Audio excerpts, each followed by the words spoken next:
react to Zoey's Extraordinary Playlist, episode 3. I can't stop having these awful dreams. I feel like I'm losing it. Your dad died and you can't outrun your grief. You still having the dreams? Simon says it's normal. Grief doesn't go away, man. Ooh, he's jelly! You know, losing somebody just doesn't, like, vanish in the thin air, but oh my god. Obviously, we're going to see Zoey and Simon probably have some scenes together that are going to make it seem like they're getting a little too close for comfort. And it sounds like Max is going to definitely show a little, jealousy. So, yeah. I just don't want it to feel like a love triangle just for the sake of a love triangle. Just for the sake of, like, the fans wanting that. Put this wrench into the situation and then make Zoey, like, start to have feelings for Simon again because she's in a good place with Max. They're together, they make each other happy, and at the end of the day, that's what matters. And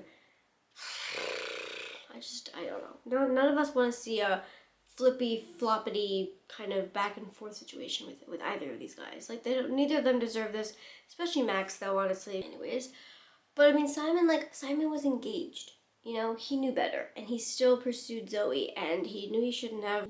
You know, she's gonna be dealing with this for a long time, and I can relate to that because I lost my mother when I was 16 years old. So, you know, losing anyone at any age is never easy. Whether you're 50 years old and you lose your mother at 85 or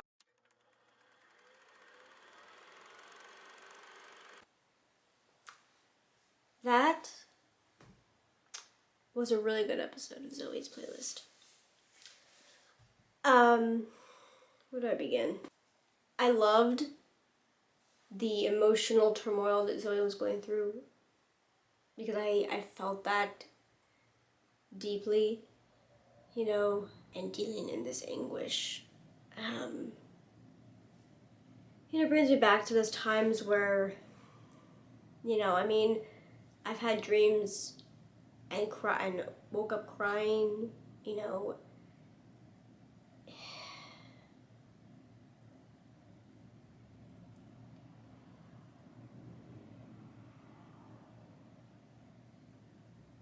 It never gets better.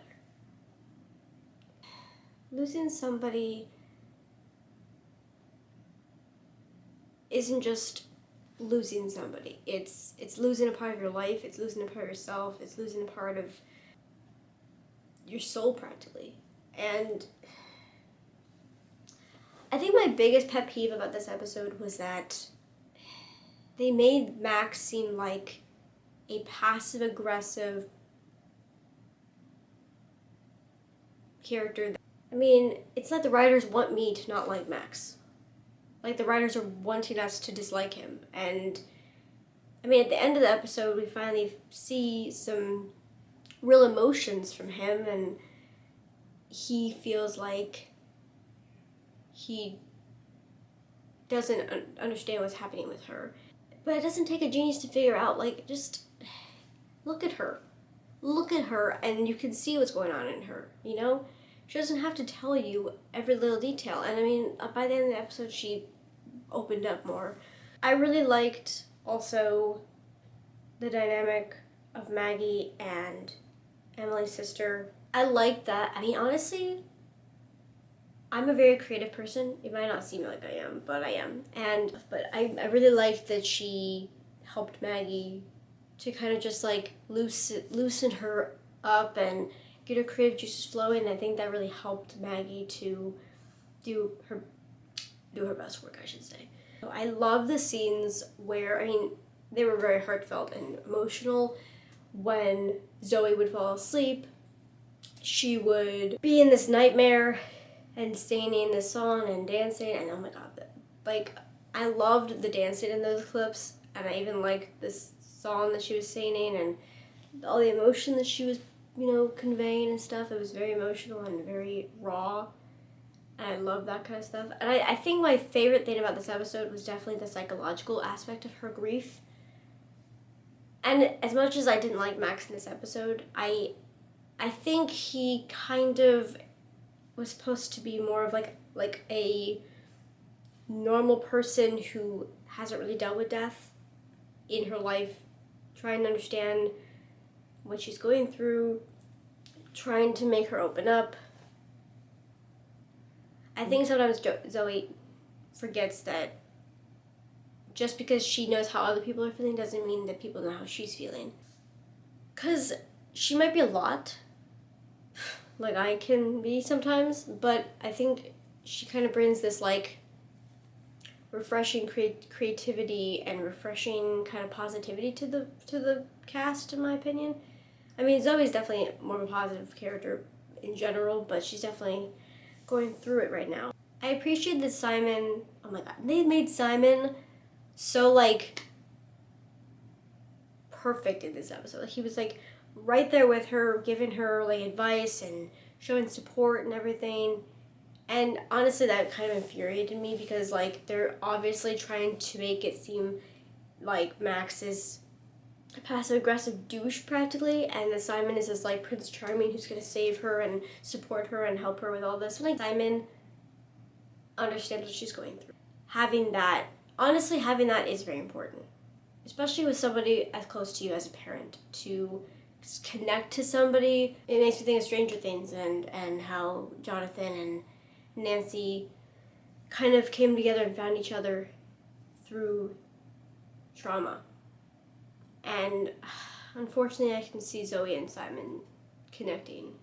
I mean, honestly, like, as much as I'm happy that Zoey and Max tried to make it work between them and tried to, I mean, I'm glad that they are going on pause because I just feel like it makes sense. She needs time to just get back to who she is and find herself, and just, she needs time. I mean, I 100% needed time when I lost my aunt and when I lost my mom, like, because they were both so important in my life, obviously, and it feels like something's missing. And I told my brother, like, I love this show because it's like psychological in a way, and it's just so relatable. I relate to Zoey, but I also relate to the creativity and the creative characters. And I mean, her nightmare is very, very symbolic of, getting your own way, but also just, I mean, I know I get in my own way a lot. I mean,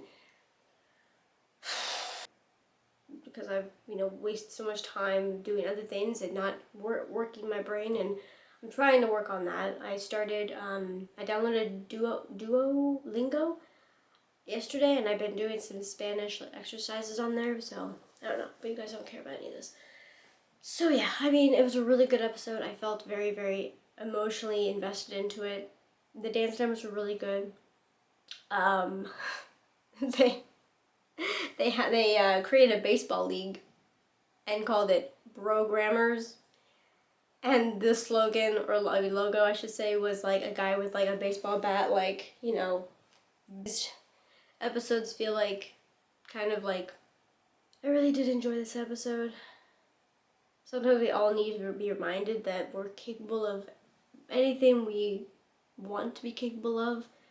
If you can dream it, you can be it, like they say. Is that Disney? I'm not sure. We all have doubts in ourselves. Why do we doubt ourselves? I'm definitely considering doing a video about why we doubt ourselves, because I doubt myself a lot of the time, and I don't understand why. So yeah, but without further ado, give this video a thumbs up if you liked the episode, if you liked the show. Comment below your thoughts. Are you team Max? Are you team Simon? Are you team Zoey being by herself for a while? I feel like I like her with Max, but this episode really frustrated me in that it made me not like Max.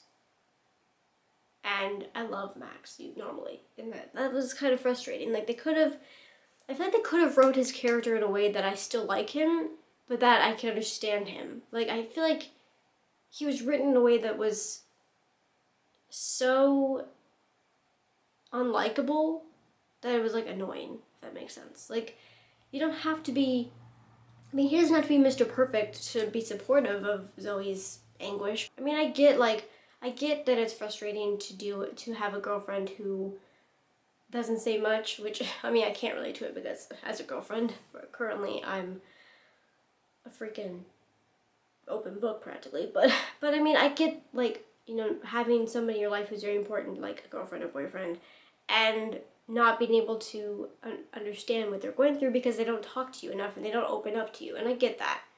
But I guess, to be fair, she didn't really open up to Max about her dad. She opened up to Simon about him, so don't forget to subscribe for more videos from me. Serendipity, which sounds so weird saying it still, but one of these days it'll sound better, but whatever. Yeah, 4 more videos from me. Serenity. I don't know why I want to say that, but I did. And did anybody else think that the guy that Maggie was trying to, the backyard that she was working on, that guy with the silver fox hair, did anybody else think or get the impression that there was going to be some chemistry between them and it never really happened? Like, they could have, I don't know, man. Oh, and then the scene where Max and Mo are trying to find a place for their business, and the real estate agent is this, like, red-haired, tall, beautiful person who reminded me of Zoey so much. I mean, yeah, the hair, of course, but thank you for watching. Okay, never mind. See you in my next video. Sometimes ending these videos is like the hardest thing in the world. I don't know why, but I love you guys, and I'll see you next time. Peace.